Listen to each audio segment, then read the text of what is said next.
Have you ever noticed how some people have an idea and it changes everything, and you have an idea and nothing moves? You're just as talented and just as called, but somehow you're still in the same place while it feels like their life keeps progressing. And that frustration will mess with you. It'll cause you to question your idea, and eventually it'll make you even question yourself. So today we're going to talk about what's really stopping your ideas from becoming real.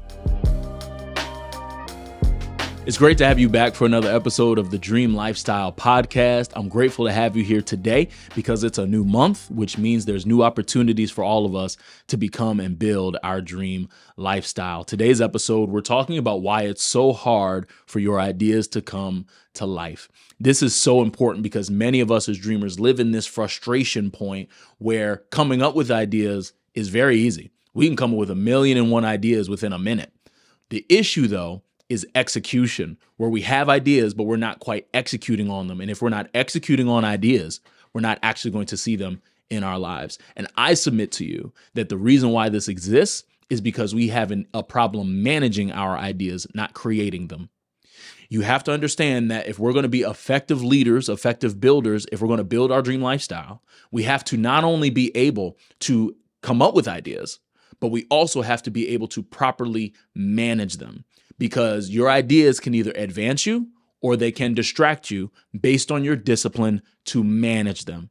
And so what I want to do today, I want to share with you 3 potential obstacles that can stop you from properly managing your ideas. If you allow these obstacles to rule your mind, if you allow these obstacles to rule your life, you won't be executing on the ideas that you know you've been called to see through. All right, so I'm just going to give you 3 of them. And here's point number 1. The first obstacle to us executing on our ideas is unrealistic expectations. This is important because when you get the idea comes to your mind, you're either one of 2 people. You're either the kind of person where you operate too fast with the idea, so you do no research. You basically treat the idea like it's a get-rich-quick scheme, where yes, it is a good idea, but it's still, you have shortened the timeline for what it's actually going to take for it to be successful. Now that's person 1, where you operate too fast with the idea.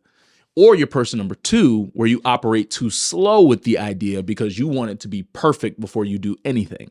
And that's where you deal with perfectionism. That's where you deal with analysis paralysis and all the like. And both, regardless of whatever kind of person you are, whether you're person 1, where you operate too fast with the idea, or you're person 2, where you operate too slow with the idea, you are mismanaging the idea. Because here's what we need to know. Not every idea is a good idea, and not every good idea is a right now idea.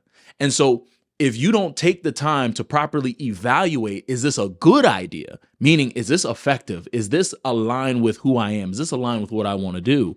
Right? You have to take the time to figure out and assess, is this a good idea? But then you have to take the time to actually think about, is this a right now idea? Because if you mismanage your ideas this way, where you are just chasing every idea that comes to your mind, you're going to end up always starting new things, but never finishing anything. And so if we're going to properly manage ideas, we're not going to have unrealistic expectations. And so one of the things we must understand is that mismanaged ideas lead to personal frustration. And if you stay in this space of being personally frustrated over not seeing your ideas come to real life, you're going to end up questioning the idea when really you need to be looking inward. So if we're going to have a healthy expectation towards our ideas so we can actually execute on them, the first thing that we need to do is that we need to refine the idea. What does this mean? This means that you actually have to have conversations and you actually have to think about, is this a good idea? And is this a right now idea? And let me actually get some input from some other people around me. So when you come up with an idea, that does not mean that you need to start, gatekeeping the idea and everything. You should have conversations with other people concerning your idea, because whatever your idea is, it's for other people. It should serve other people. And if you are moving too fast, you're probably being too selfish with the idea. If you're moving too slow, you are robbing people of the service and the impact that your idea can make. So when we think about having healthy expectations towards our ideas, we have to refine it. I remember it was some years ago now. I was talking with someone, and he had this idea for a business, and I remember he wanted to just my input on it because it's part of what we do here at Craft Your Dream. And I remember before he sent over just information concerning the idea, he wanted me to sign an NDA. And it's funny, like in my experience in business, and I think I saw might have been Alex Ramosi who commented on this. He said something along these lines, like when you're a first-time entrepreneur, you want to sign NDAs, you want to, gatekeep everything, you want everything to be hush-hush raps. But when you've started like a couple businesses and you've tried and failed a bunch of stuff, you're just like, I'm giving away for free because I need to assess whether or not this is even a good idea. And that's pretty much the trap that this individual fell into, where they wanted me to sign NDAs, they wanted me to sign contracts and all this stuff just to evaluate the idea, not realizing like their idea was theirs. They could have kept it. I wasn't going to do anything with it. Like it was their idea. And I understand if you got the idea, I'm not graced to execute your idea. But nonetheless, they did not allow their idea to be refined, where they put a lot of boundaries and restrictions on just someone speaking into the idea to either affirm or just someone to bring some correction and some tinkering, some tweaks to the idea so it could be effective. So if we're going to have healthy expectations just concerning our ideas, we have to first be willing to allow the idea to be refined, meaning I'm taking time to figure out, okay, is this a good idea? And then is this a right now idea? And then what are just some other people's viewpoint on this idea? The second thing that we need to do if we want to have healthy expectations so we can move out of unrealistic expectations is we need to just understand this idea is going to require me to grow. Any idea that you have, it's going to cost you something. It's going to cost you some level of comfort. It's going to cause you to change a rhythm. It's going to cause you to grow in an area. Like that's just what it costs. You're not going to be able to build if you don't become. So when you get an idea and you go through the process of refining it, you then want to figure out, okay, how do I need to grow for this idea to become real? Because once you identify that area, once you identify that thing, now you are building with a different level of confidence. You are properly managing the idea. And then the last thing that you need to know, just when you think about just having a healthy expectation concerning the idea, is that the idea will work as long as you stay in the game. For a lot of us, God gave you the idea, but because it didn't work on the first try, you think it's all for nothing. And I submit to you that I want you to start being strategically stubborn concerning the ideas God gives you. Meaning, if you know it came from God, and we know his word never returns void, meaning if he said it, it's going to happen. You have to have a level of resilience, and you just need to have a level of strategic stubbornness to say, I'm going to make adjustments. I'm willing to pivot, but I'm going to stay in the game because this idea is from God. This idea is impactful, and I want to make sure I'm always in position to see it through. So simply put, for some of us, we have unrealistic expectations, and it causes us to question the idea, and it causes us to quit too early. And so if we want to overcome that, we're going to do those three things. We're going to allow the idea to be refined, right? Is it a good idea? Is it a right now idea?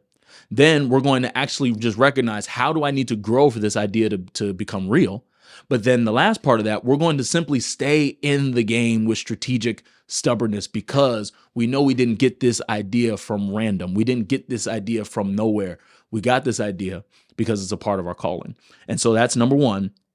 You may be dealing with unrealistic expectations, and that is what is causing you to question the idea or quit. And those are the three ways you're going to basically shift into having healthy expectations. The second obstacle that's keeping your ideas from coming to real life is an unproductive environment. Oh, this is so key. Like for some of us, we have space to talk about the idea, but we haven't created space to actually build it. Meaning you have conversations with your friends concerning, man, I got this idea to start this business. I got this idea to launch this thing. I got this idea to create this thing. And you have a lot of spaces to talk about it, but you haven't been intentional with creating a space to actually think through what is a strategy I can put together to make it happen. Because hear me, talking about your idea is not working on your idea. Saying you have an idea is not you executing on the idea. Like, it'll make you feel good that, oh man, I have this amazing idea. But that's not enough. You actually have to put together a strategy. And you can do that by simply asking yourself this question: where can I start with this idea?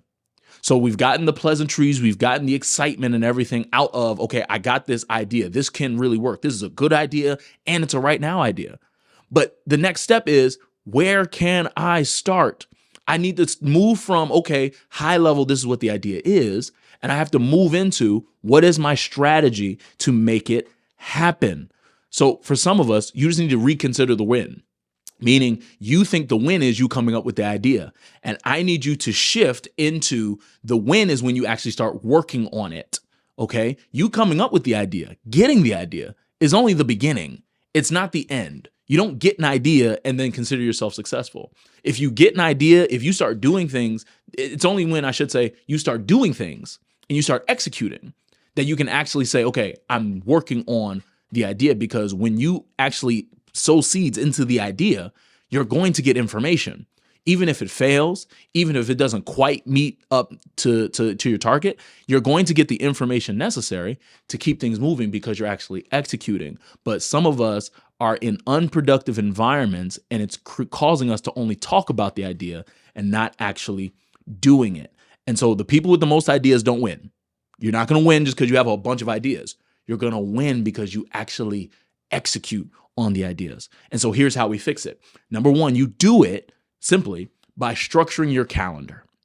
Meaning, regardless if you have a 9 to 5 right now, regardless if you have a bunch of free time, whatever, you want to structure your calendar to where there is space and intentional time for you to work on your idea. If you know that you've been called to write a book, put time in your calendar for when you are going to work on the book. If you're going to do once a week, 1 hour a week, if you're going to do 2 hours a week, whatever it is, just structure it into your calendar where you know between the hours of 7 and 8, I'm going to be working on my book. Between the hours of 6 and 9, I'm going to be working on my business. Between the hours of 9 and 10, I'm going to do whatever I said this idea is.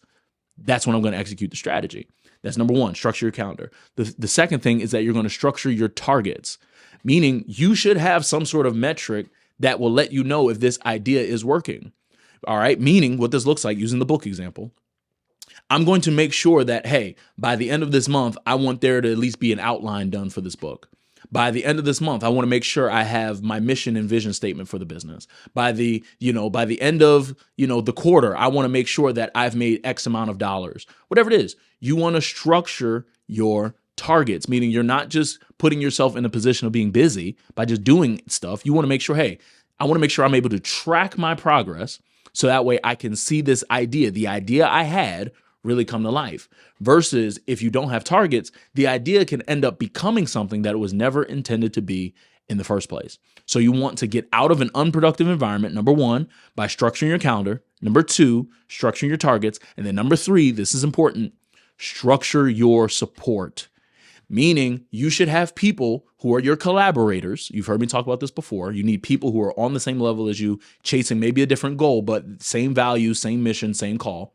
You want to structure your support, meaning in some way, shape, or form, whether you're in a mastermind, whether you are having weekly conversations, like you want to make sure you have the support around you to keep you productive. Your friend should know what you are working on. Your friend should love you enough to bring correction to you, to hold you accountable so that you're actually doing and executing the strategy that you have towards the idea. So those are the three ways in which you structure your life for productivity. And for many of us, we're not seeing the ideas come to life just because we are in an unproductive environment. And it's going to require that we are intentional with structuring our calendar, our targets, and our support. So that's number two. The third obstacle is uninspired execution. This is very important because this might be the most important one, because for some of us, it's hard for our ideas to come to life simply because you're not convinced the idea is good. Like the issue is not the idea. The issue is you just don't believe in the ideas at the level you should. And so the issue isn't the idea, it's you. And it's just what it is. You have an amazing idea. You can have a life-changing idea, but if you don't believe it, if you're not convinced of it, it's all for nothing. You'll stay in a stuck place if you don't actually believe in the idea that you know came from God. And so how do we fix this? There's two ways in which we fix having a uninspired execution. All right, here's how we fix it. Number one, I have to re-examine the vision. This is so key because any bold vision is going to produce conviction, meaning whatever vision you have for your life, whatever vision you have for this season, it should produce a level of conviction. It should produce a level of energy on the inside of you that says, I've got to get this done. Not just I want to get this done. I've got to get this done. That's what conviction sounds like. And without conviction, your ideas are going to sound like suggestions instead of opportunities. Without convictions, your ideas are going to sound like we'll get to it when we get there versus, okay, we need to move on this. Like there is a different approach you have to your ideas when there is conviction. And for some of us, we're simply not seeing our ideas come to life just because we're uninspired. And that's why you've got to re-examine your vision. And there's three kinds of vision. You can have a clear vision, a plain vision, and compelling vision. We know that a clear vision is where the vision makes sense to you. Where, hey, whatever this big problem that I've identified that I feel led to solve, this makes sense to me how I'm going to do it. A plain vision is where you can communicate the clear vision to other people and it makes sense. Like it's plain to them. Like you could say it to a third grader and they get it. And the third kind is a compelling vision where it's clear to you, it's plain to other people, but it is so clear, it is so compelling to where they want to help you build it. Like it is so intriguing to them that you are taking on this huge problem that they want to help you and they want to contribute to the solution. And one of the things you have to understand, which is why we need to re-examine the vision, is that your ideas are the vehicle to see the vision. Your ideas are the building blocks to you actually seeing the vision come to pass. And so if we want to move from being uninspired with our execution to where we are focused in our execution, I have to re-examine the vision. Like, is the vision clear enough to where I actually am convicted about it? Is the vision, what I'm trying to do, does this matter enough to me? And this is where you have to be honest with yourself. Like, if you know there's a burden for you to fix whatever problem that you see on a daily basis, you have to be honest with yourself enough to say, you know what, I don't care about this as much as I thought I did. Or for some of you, you may just need to, in re-examining, you may rediscover, man, that conviction. Because some of you, you've been going so long just basically in this state of limbo, so long in this state of frustration that you have forgotten the vision. And this is where, and this is a whole nother podcast topic, but when you think about not just having the vision, but properly leveraging it. So for some of us in this re-examination period of the vision, you're going to rediscover why you started in the first place. And that will give you the energy you need, the conviction you need to actually execute on the ideas to build it. So that's number one. You fix an uninspired execution by re-examining the vision. The second way in which you do this, which is super practical, you re-examine your hearing. If I am going to move from being uninspired in my execution to inspired, if I'm going to move from being lackadaisical in my execution to really being focused in my execution, I have to examine what I am listening to, not just listening to externally, but I have to examine, what am I saying to myself about me? What am I saying to myself about my dream? What am I saying to myself about these ideas? Because if your self-talk isn't in line, your ideas are never going to come to pass. If your self-talk isn't in order, you're not going to feel inspired to go and execute on the idea. And so if we're not executing on our ideas, there's a good chance there's a hearing problem. If you find yourself always procrastinating, if you find yourself executing too fast, chances are there's a hearing problem. And so we want to start listening to things that reinforce the fact that your dream is worth it. You want to start speaking to yourself in a way that reinforces the fact, the truth, that what you've been called to is worth it. That the problem that you feel led to solve is not only solvable, but it will really make a difference. You then also need to reinforce, you need to start listening to things that remind you about the fact that your dream is possible. So when you get the idea, if you move too fast into trying to figure out how, you never allow the roots of the idea to grow deep on the inside of you, where you're reminding yourself that, hey, yes, this is a big undertaking, but it's still possible. It may take some time. I may need to grow in some areas, but it's still possible. So if I recognize just from a mental, logical state, hey, this idea, it's going to take some time. This idea, it's going to require some money. This idea, I'm going to need to grow. But I lose sight and I lose my faith in the fact that it's possible, my execution will be uninspired.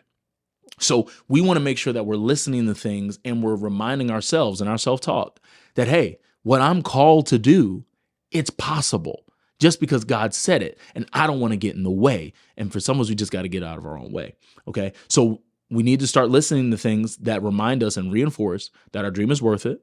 We need to start listening to things and reinforce the fact that our dream is possible. But we also need to start listening to things and speaking to ourselves in a way that reinforce the truth surrounding that our dream needs us to build it. The calling that is on your life, the dream that you have on your heart, you are the only one that can accomplish it. God put it in you for a reason. The dream that's on the inside of you was already there. It's predestined. It was pre-planted. It was there before you even knew you had it. And so in this process of you getting ideas, it is you simply discovering what has already been placed on the inside of you. And so if we are going to move from being uninspired in our execution to truly being focused and energetic in our execution, I have to really listen and speak to myself in a way that reinforces the fact that the dream is worth it, that the dream is possible, and that it needs me to build it. So those are the three things. So as a recap to everything that we talked about today, number one, an obstacle that may be keeping you from seeing your ideas come to real life is unrealistic expectation. The second obstacle is an unproductive environment. And the third obstacle is an uninspired execution. If you make changes based on what we talked about today, you will find yourself not only coming up with great ideas, but you'll actually find yourself managing them well. And if you manage ideas well, you will actually start seeing change. You will actually start seeing results. And so I pray that this episode, that our conversation, this talk blessed you. I pray that it provided value to your life, especially as you think about whatever it is that you're going into today. And so I have one simple ask of you. If this episode helped you in any way, shape, or form, I'm just going to ask you to share this with one other dreamer that you know. I want, with this platform, with this podcast, with Just Craft Your Dream, I want to reach as many people as possible, and I cannot do that without your help. So there are people that you know that have a dream. There are people that you know that are ambitious, whether they're in ministry, they're in corporate, or they're an entrepreneur. There are people you know that need to hear why their ideas may not be working. And by you sharing this, it could be the very thing that unlocks everything for them. I appreciate you. Always remember, your dream is possible as long as you are willing to grow for it. I'll see you in the next episode.